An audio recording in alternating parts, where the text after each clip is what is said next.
I was curious because it's always exciting when authors see their work adapted. Did you get a chance to visit the set any?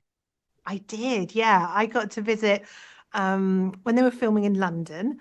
But I think my personal kind of highlight was I managed to go and visit some of the filming on the yacht, which was incredible. Yeah, that had to be exciting. How was it getting to see Kira bring Lo to life? Because as an author, that's a character you dreamt up, and now you have this acclaimed actress, bringing her to life on screen. I can't even imagine how that feels.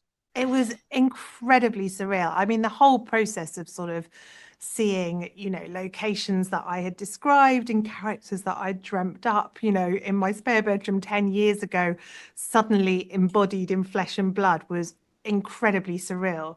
But, Kira as an actor is just fantastic.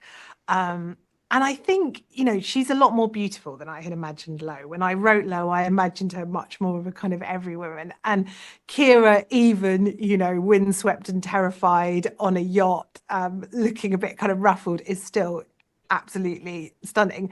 Um, but I think she really nailed Lo's character. She got to the sort of core of who Lo is, her absolute relentless, dogged drive for the truth. And she somehow manages to convey that on screen, which is amazing.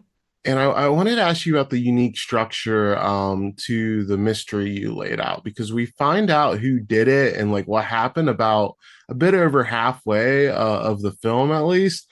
What did you like most about having so much time to really see these characters figure out, how they're going to move on and figure out this situation rather than the twist waiting till the very end, like in a lot of mysteries? Well, I think that's there's always two parts to, a crime. One is obviously the kind of the who done it, and that's what sort of, golden age crime and thrillers tend to concentrate on. So you find out who did it on the final page. But the other side of the coin, which is, I think probably the more urgent and the more human one, is the desire to see justice, like to know whether everybody's going to be okay, to figure out how these people are going to be brought to account. And so, that was one of the reasons why I structured the book the way I did. We find out the answer to the mystery about halfway through, as you point out, but it's immediately that whodunit question is immediately replaced with a much more urgent one, which is Lo going to be okay? And is she going to be able to bring this home? And I was very glad that the film reflected that same structure because, as you point out, we're suddenly, we're suddenly made aware of the fact that figuring out the answer to this mystery is only half of the puzzle. The other half is how on earth is this going to be made right? And I wanted to ask you about the ending because we see these three women really come together, and I thought that was really inspiring to see.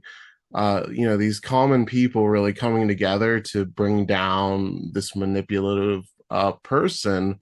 Like, do you read this as like a feminist text, or like how do you kind of view that? Because I thought it was very interesting just to see these regular people coming together and putting truth first.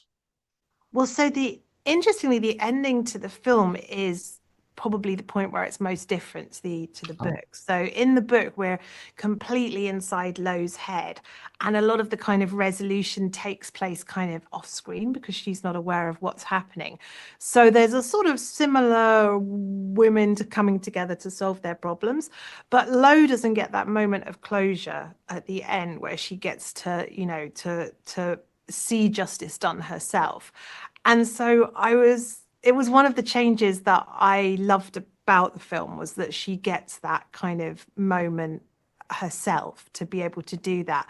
And I guess, yeah, I mean, I wrote the book as a sort of response to the fact that there were a lot of he said, she said cases in the news when I was writing it. And I was getting increasingly angry about the fact that women always seem to be at the bottom of the pile in terms of whose evidence was sort of listened to and taken seriously and not endlessly dissected on the media and on social media. And so I guess the ending is a sort of fitting riposte to that, which is lovely.